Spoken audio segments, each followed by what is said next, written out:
Hey there, everybody. Robert Taylor with Wonderscape Creations, continuing on with the leveling rules. So now let's go ahead and move things to the point allocation. You'll see some things have changed. I can go through it again.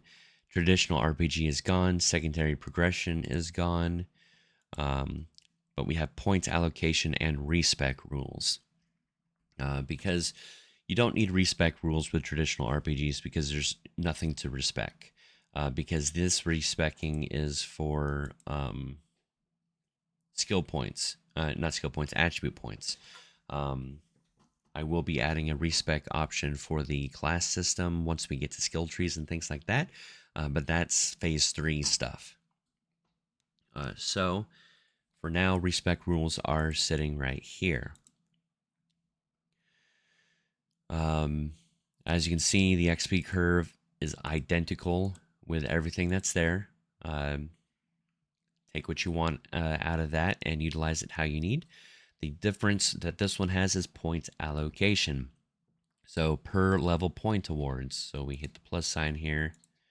And level 2, point pool tag. So which points are we increasing and by how much? If I go ahead and open up the points leveling rules that I have made right here, as you can see, at level 2, they get 3 attribute points, and at level 2, they get 1 skill point. So that's how this works. 3, 3, 3, 1, and you can really set this up how you want, because I believe right here, 5, they get 2 skill points instead of just 1. So it's really dependent on how you want to make it, and that's just how you control it. I know that can be a bit redundant if you have, say, 100 levels. If you can think of a better setup for this, please do let me know your thoughts, and we can possibly come up with some better solutions there. And then after that, we have spendable attributes. So this is for the things that the attributes can be spent on. So attribute points can be spent on strength, constitution, and agility, because that's all I have right now. Obviously, when you have intelligence, you'll add the intelligence to this array, and your wisdom, and anything and everything else that you want the player to be able to spend points on in here. Now, if we go ahead and take a look at the respec rules, you can choose whether respecking is even allowed or not. Respec cost type, so numerical value. Attribute cost, so it can be tokens, items, or resources, or it's free.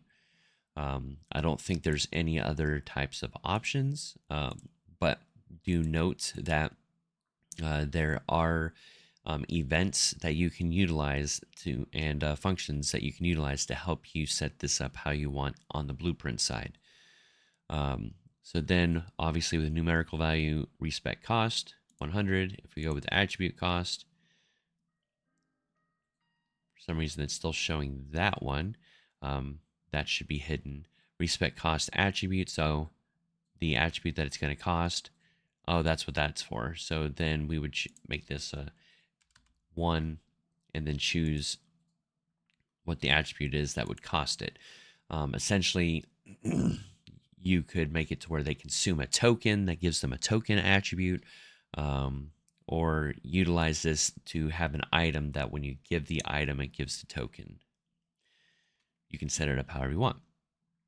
And then, of course, scaling respec cost. So the free, however many times they respec, it increases by this multiplier. That way it's not super cheap when they're level 100 and they've got a crap ton of money. They might as well spend it, right? So that's everything for respec. And that is also everything for the point allocation. So play your choice. Thank you guys so much for watching, and I'll see you in the next episode.